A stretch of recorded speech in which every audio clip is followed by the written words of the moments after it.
Hello friends, माइंडस्केप India में आपका स्वागत है। मैं हूं वसंत जोशी। दोस्तों, एक शिक्षक सिर्फ किताबें ही नहीं पढ़ाता, वो इंसान को, अपने विद्यार्थी को, हम सबको जीना भी सिखाता है। हमारे देश में बहुत ऐसे शिक्षक हैं जिनके पढ़ाए हुए बच्चे राष्ट्रपति बने, उपराष्ट्रपति बने और प्रधानमंत्री बने। आज मैं ऐसी ही एक शिक्षिका से आपकी मुलाकात करवा रहा हूँ जिन्होंने अपने बच्चों के दिलों में, अपने स्टूडेंट्स के दिलों में जगह बनाई और इनके पढ़ाए हुए बच्चे ऊंचे ऊंचे मुकाम पर पहुंचे हैं।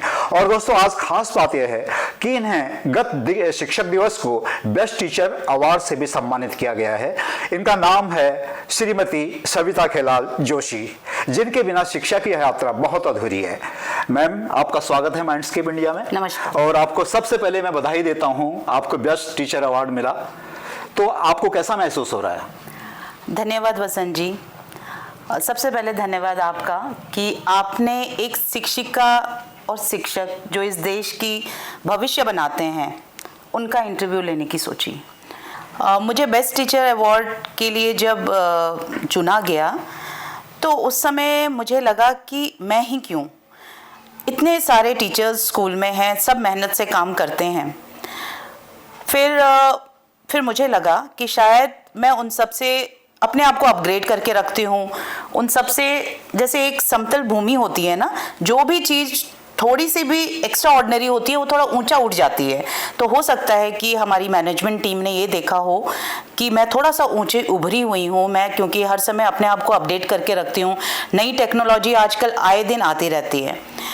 तो आजकल आपने देखा होगा कि एआई का ज़माना है, तो बहुत सारे ऐसे कंप्यूटर टीचर्स भी होते हैं जो कि एआई भी सोच समझ के ही वो चुनना चाहते हैं, क्योंकि ये एक नई टेक्नोलॉजी है। पर मैंने कभी हार नहीं मानी, मैं आगे बढ़ती गई और मैंने उसमें नए नए तरीके अपनाए, देखे और अपने हिसाब से उसको आगे बढ़ाया।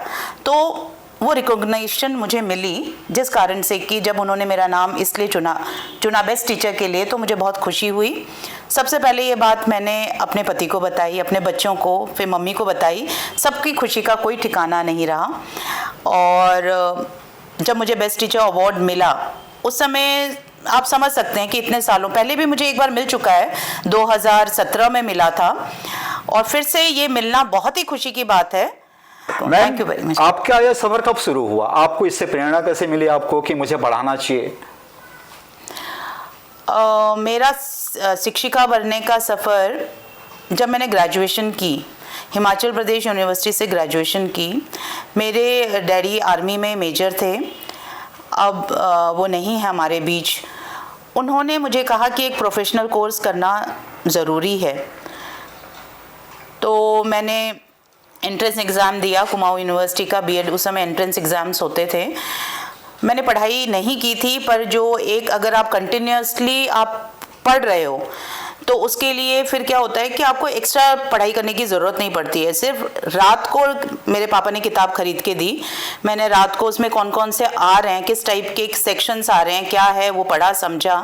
और हल्द्वानी में मेरा एग्ज़ाम हुआ और उसके बाद मेरा सिलेक्शन हो गया। मैंने बीएड पिथौरागढ़ से किया और बीएड करने के तुरंत बाद में मेरे डैडी की पोस्टिंग रामगढ़ कैंट पंजाब में हो गई। तो वहाँ पर मुझे सैनिक विद्यालय में जॉब मिल गई एज ए टीचर। आपको यकीन नहीं होगा वसंत जी, उस समय मेरी तनख्वाह 950 रुपये थी, पहली तनख्वाह, क्योंकि उस समय मेरा बीएड का रिज़ल्ट नहीं आया था। और 2 महीने बाद जब बीएड का रिज़ल्ट आया, मेरी तनख्वाह बढ़कर 200 रुपये ज़्यादा कर दी गई। तो तब भी वो हमारे लिए एक बहुत बड़ी मैं कह सकती हूँ कि मुझे लगा कि मुझे बहुत कुछ मिल गया है। फिर धीरे धीरे वो सैनिक विद्यालय कन्वर्ट हो गया आर्मी पब्लिक स्कूल में। तब से मेरी जर्नी चली आ रही है।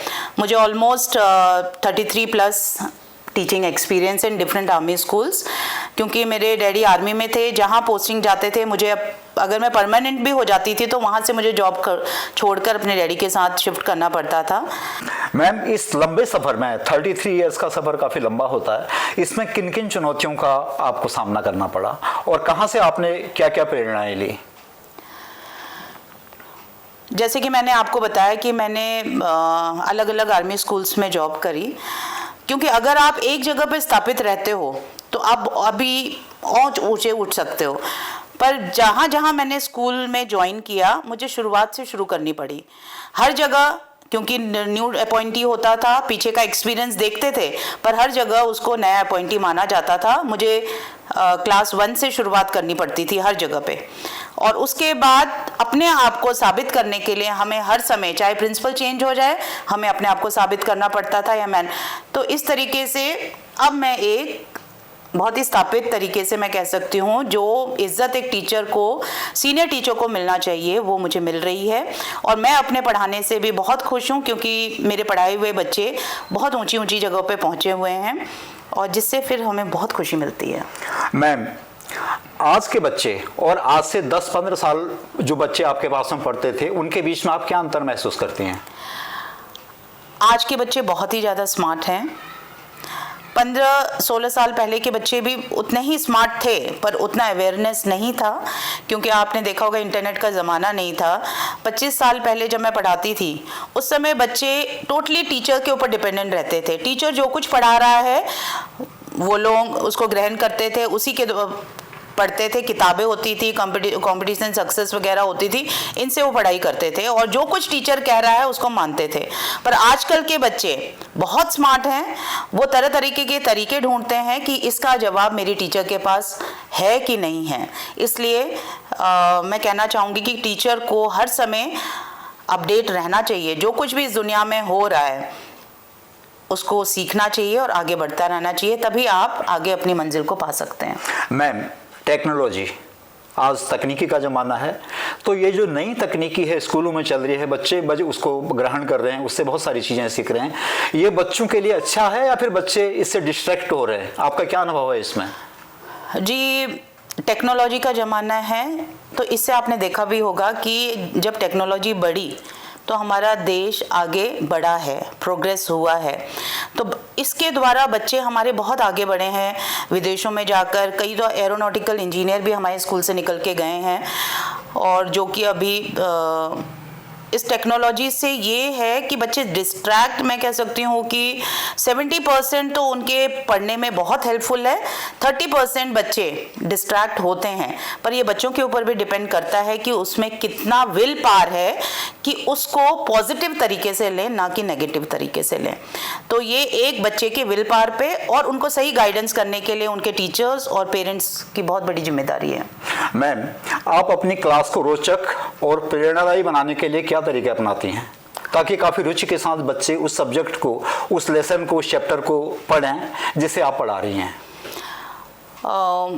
आजकल तो NEP 2020 हर जगह धूम मचा रही है, पर जब NEP 2020 नहीं आई थी, उससे पहले भी एक प्राइमरी टीचर को जब स्कूल में पढ़ाने के लिए बोला जाता है, तो बच्चों को खेल खेल में पढ़ाया जाता है। प्ले वे मेथड उसको कहते हैं, कि बच्चा उसको किस तरीके से सीखेगा। किताब और पन्नों से बच्चे बहुत कम सीखते हैं अगर हम उनको एक्टिविटीज़ के थ्रू पढ़ाएं। अभी हाल ही में मैं टीचर्स ट्रेनिंग के लिए भी गई थी, जो कि दूसरी बार मैं गई थी दिल्ली में। तो एक्सपीरियंशियल लर्निंग, जो कि NEP 2020 के अंतर्गत है, बच्चों को अपने आप प्रॉब्लम सॉल्व कैसे करना है, क्रिटिकल थिंकिंग उसमें कैसे आएगी, इस तरीके से प्रॉब्लम बेस्ड क्वेश्चन हम बच्चों के सामने रखते हैं, जिससे कि बच्चे उसको सॉल्व करते करते सीखते हैं।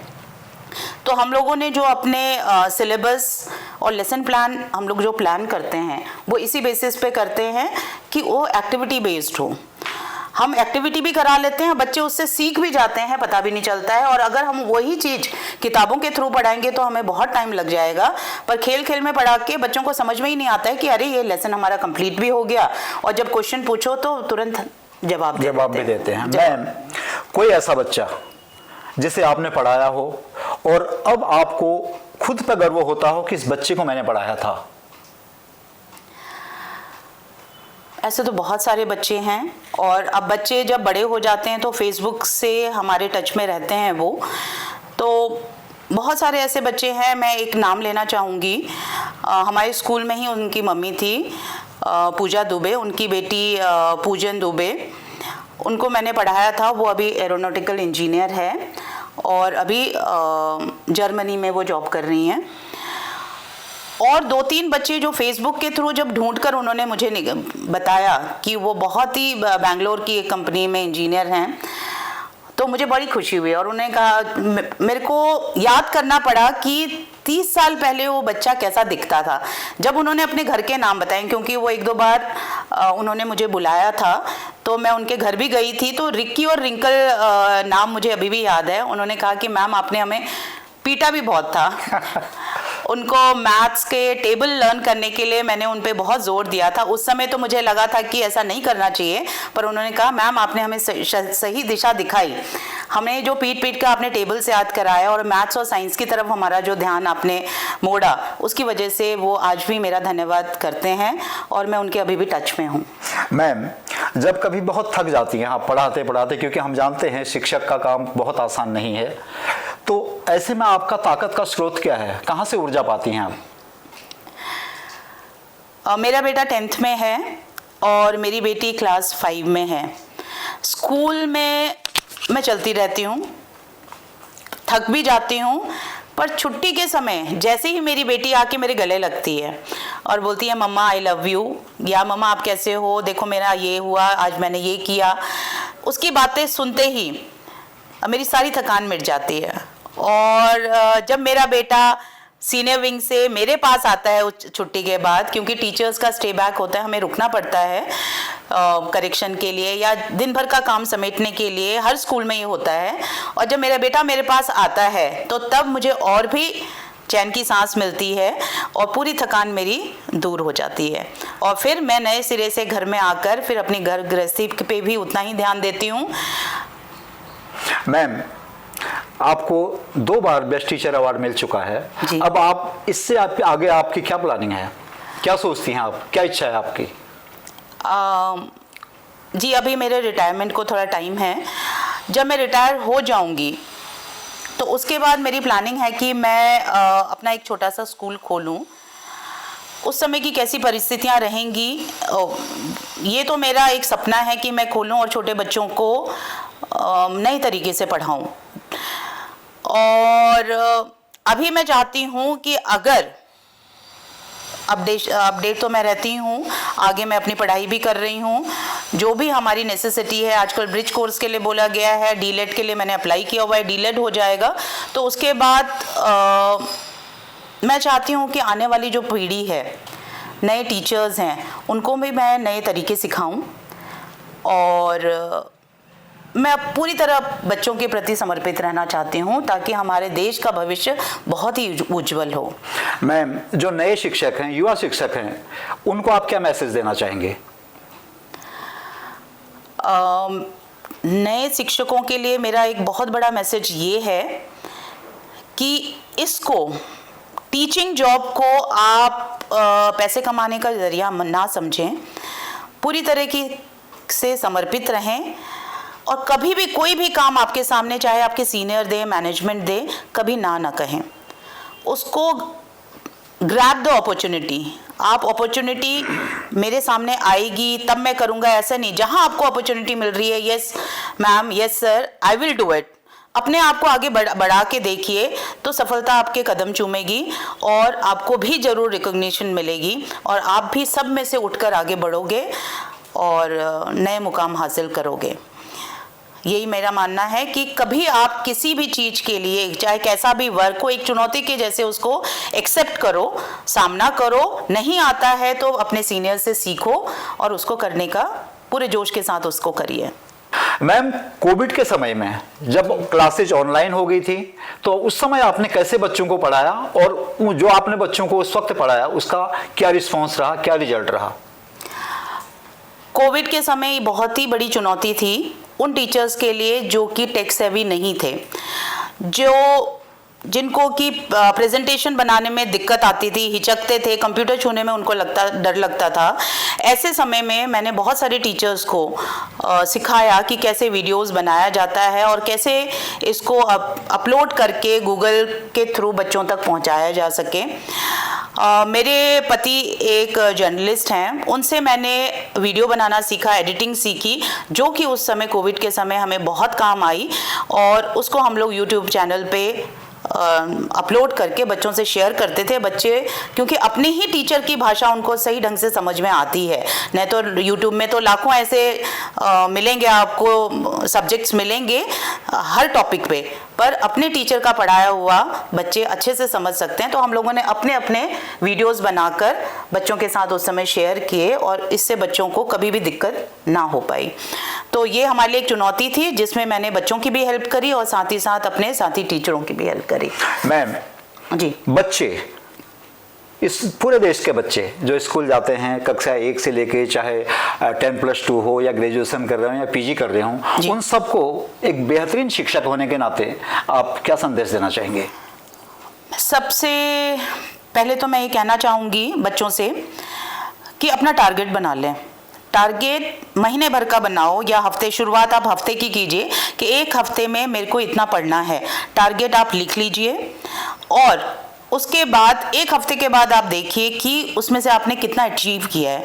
अगर आपने अचीव किया है मतलब you are going to be successful in your life. अगर नहीं किया है तो उसको अचीव करने के लिए आपको क्या क्या दिक्कतें आई और आप उसमें कैसे फोकस कर सकते हैं, ये सबसे बड़ा एक मूल मंत्र है। टारगेट लिखो, उसको अचीव करो और आगे बढ़ो और अपनी गलतियों से सीखो और बी फोकस्ड। ऐसा नहीं है कि आपको ऑनलाइन टीचर ने कुछ दे दिया है करने के लिए, आप यूट्यूब के रील्स देखने लग गए हैं, तो डिस्ट्रैक्शन बिल्कुल नहीं होना चाहिए। तो ये मेरा एक मूल मंत्र है कि टारगेट बनाओ, अचीव करो और बी सक्सेसफुल। मैम आपने हमें समय दिया, आपका बहुत बहुत धन्यवाद। Thank you very much. नमस्कार। तो दोस्तों, आपने देखा अभी शिक्षिका सविता खिलाल जोशी जी का इंटरव्यू। इससे साफ जाहिर होता है कि शिक्षक सिर्फ क्लासरूम तक सीमित नहीं होता है, वो बच्चे के जीवन को संवारता है, सजाता है, उसका भविष्य गढ़ता है। तो ये इंटरव्यू आपको कैसा लगा, अपने विचार कमेंट्स में ज़रूर लिखें। बहुत जल्द आपसे फिर मुलाकात होती है ऐसे ही किसी एक और ख़ास शख्सियत के साक्षात्कार के साथ। तब तक अपना ख्याल रखें। नमस्कार, जय हिंद, जय भारत।